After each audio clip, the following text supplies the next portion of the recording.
राड़ा में आज राज्यसभा सांसद कार्तिकेय शर्मा ने ध्वजारोहण किया। इस दौरान उन्होंने कहा कि आज से 76 वर्ष पहले 26 जनवरी 1950 को हमारा संविधान लागू हुआ। इसी संविधान के कारण भारत दुनिया का सबसे बड़ा लोकतंत्र बना।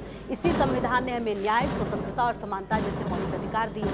इसी संविधान ने भारत की विविधता को एकता में बांधने का काम किया और इसी संविधान ने अलग अलग पहचान के बावजूद हमें एक भारत श्रेष्ठ भारत के रूप में जोड़कर रखा।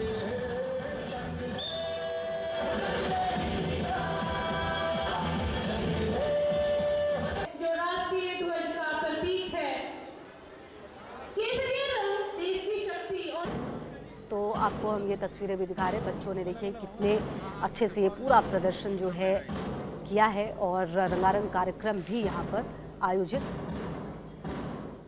और छोटे छोटे बच्चे देखिए किस तरह से एक साथ सुर मिलाते हुए यहाँ पर नजर आ रहे हैं। खूबसूरत तस्वीरें सामने आई।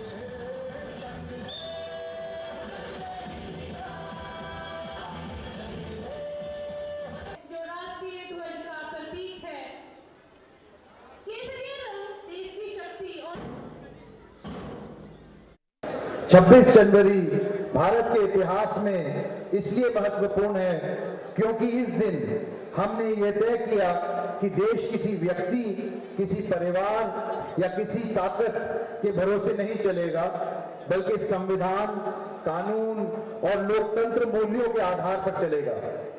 आज से 76 वर्ष पहले 26 जनवरी 1950 को हमारा संविधान लागू हुआ।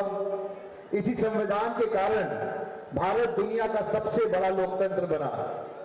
इसी संविधान ने हमें न्याय, स्वतंत्रता और समानता जैसे मौलिक अधिकार दिए।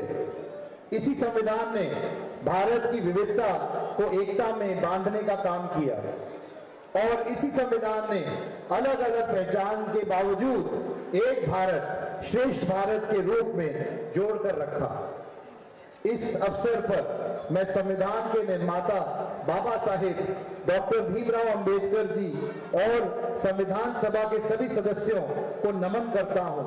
साथ ही मैं उन सभी स्वतंत्रता सेनानियों और शहीदों को श्रद्धांजलि देता हूं जिनकी बलिदान की वजह से हमें ये गौरवशाली दिन मनाने का अवसर मिला है।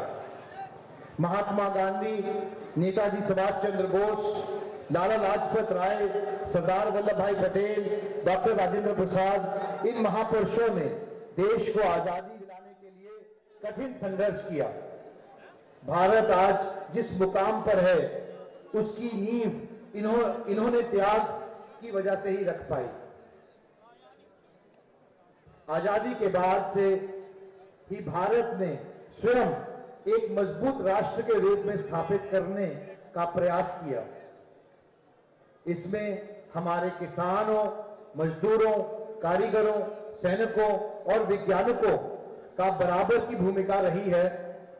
इन्हीं सबके परिश्रम से भारत ने विकास की रफ्तार पकड़ी है। ये हम सबके लिए गर्व का विषय है कि आज वही भारत प्रधानमंत्री श्री नरेंद्र मोदी जी के नेतृत्व में नई ऊंचाइयां को छू पा रहा है। आज भारत सिर्फ मिसाइल नहीं बनाता, आज भारत चंद्रयान, मंगलयान और सूर्ययान जैसे मिशन सफलतापूर्वक संचालित करता है। चंद्रमा के दक्षिणी ध्रुव पर चंद्रयान 3